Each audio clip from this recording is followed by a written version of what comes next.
Section 28 of the South American Republics, Volume 1, by Thomas Cleland Dawson. This recording is in the public domain. Recording by Piotr Natter. Part 4, Brazil. Chapter 5, The Jesuits. One of John III's strongest reasons for undertaking a more extensive colonization of Brazil was the pious conviction that it was his Christian duty to promote the dissemination of the true religion in dominions which he owed to the gift of the Holy Father.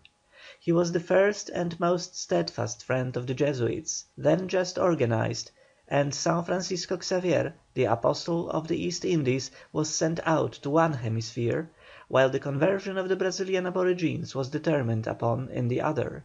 With Thomas da Souza sailed an able Jesuit, Manuel Nobrega, accompanied by several other fathers. They began a carefully planned campaign to convert the Indians and, incidentally, to exploit them in the interests of the order. It is impossible not to admire the courage, shrewdness, and devotion of the Jesuits.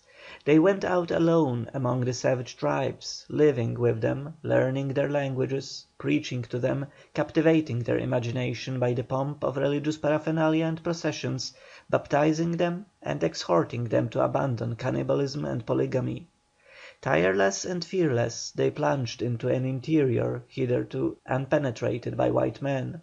The reports they made to their superiors frequently afford the best information that is yet extant as to the customs of the Indians and the resources of the regions they explored. The Indians were easily induced to conform to the externals of the Christian cult.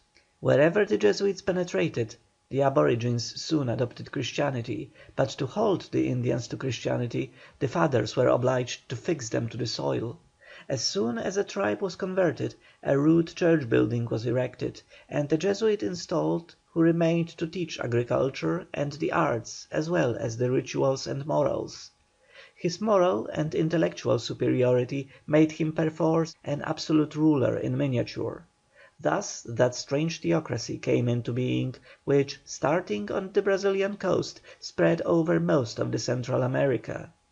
In the early part of the 17th century the theocratic seemed likely to become the dominant form of government south of the Amazon and east of the Indies. The Jesuit wanted the Indian to himself, and fought against the interference or enslavement by the lay Portuguese. The colonists wanted the Indians to work on their plantations, to incorporate them as slaves, or in some analogous capacity, with the white man's industrial and civil organization. The home government stood by the Jesuits, but the colonists constantly evaded restrictions and steadily fought the priests. The encouragement of the negro slave trade was an attempt at a compromise, intended to induce the colonists to leave the Indians alone by furnishing another supply of labour. Primarily, at least, the Jesuit purpose was altruistic, although the material advantages and the fascination of exercising authority were soon potent motives. The Jesuits gave the South American Indian the greatest measure of peace and justice he ever enjoyed, but they reduced him to blind obedience and made him a tenant and a servant. Though virtually a slave, he was, however, little exposed to infection from the vices and diseases of civilization. He was not put at tasks too hard for him, and under Jesuit rule he prospered. On the other hand, if this system had prevailed, there would have been little white immigration, the Indian race would have remained in possession of the country, and real civilization would never have gained a foothold. Immediately after the founding of Bahia, Nobrega sent members of the order to the other colonies. He himself visited Pernambuco, where the stout old proprietor met him with effective opposition. Duarte did not welcome a clergy responsible solely to a foreign corporation, and over which he could have no control.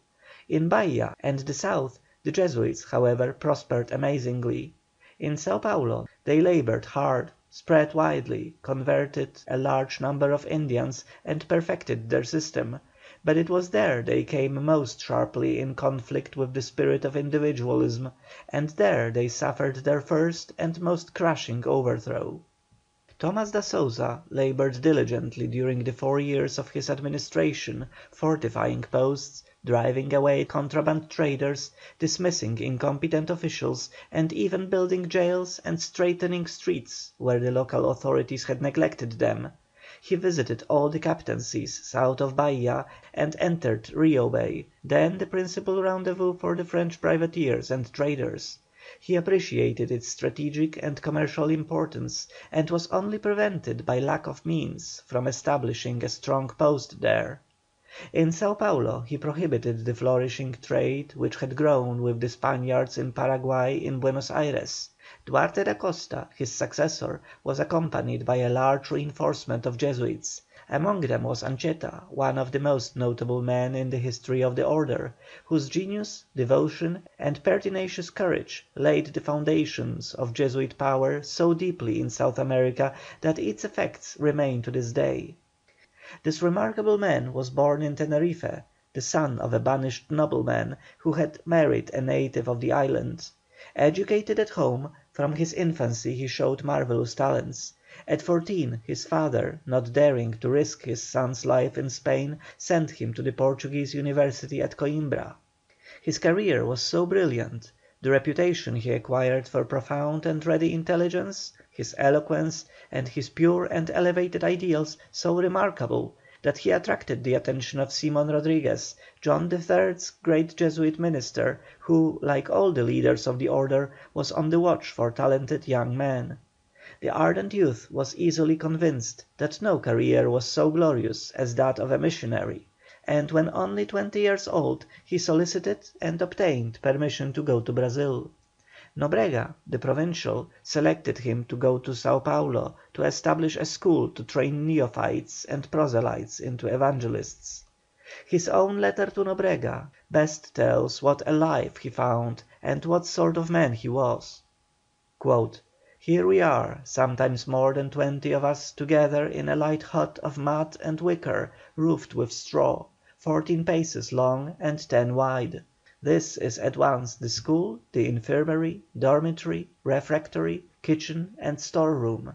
Yet we covet not the more spacious dwellings which our brethren have in other parts. Our Lord Jesus Christ was in a far straiter place when it was his pleasure to be born among beasts in a manger, and in a still straiter when he deigned to die upon the cross." They herded together to keep warm, for in winter it is cold on the Sao Paulo plateau. They had no food except the mandioc flour, fish, and game which the Indians gave them. To the little college came Creoles and half-breeds and learned Latin, Portuguese, Spanish, and Tupi. Anchieta was indefatigable. Within a year he had acquired a complete mastery of the Indian tongue and had devised a grammar for it. He wrote his own textbooks, and employed his great poetical talents in composing hymns and verses to be chanted to the pupils, recounting the stories of Holy Scriptures. He visited the most savage tribes in person, and acquired a marvellous moral supremacy over them. When the Tamoyos attacked the Portuguese, and the destruction of all the southern settlements seemed inevitable, he fearlessly went to the Indian camps and persuaded the chiefs to consent to a truce, while he remained among them 3 years as a hostage, to guarantee its faithful performance by his countrymen. The savages regarded him as more than human, and tradition tells of the miracles he performed. It is related that during these 3 years of solitary captivity he composed, without the aid of pen or paper, his Latin "Hymn to the Virgin," celebrated as one of the masterpieces of ecclesiastical poetry. He and his companions did not disdain to labour with their hands. They used the spade and trowel, made their own shoes, taught the Indians agriculture, introduced new plants from Europe, practised medicine, and studied the botany, topography, and geology of the country. The villages of converted Indians under their government and protection rapidly spread over the Sao Paulo plains, and they were refuges for Indians flying from slavery on the plantations. The colonists pursued their fugitive slaves, and soon were at open war with the Jesuits. In the course of this conflict the original half-breed settlement on the plateau was destroyed, and the lay Portuguese came near being wiped out. Peace was temporarily patched up, but the Paulistas soon turned the tables and compelled the Jesuits to devote themselves to their educational institutions in the towns, or to withdraw farther and farther into the wilderness. Section 28.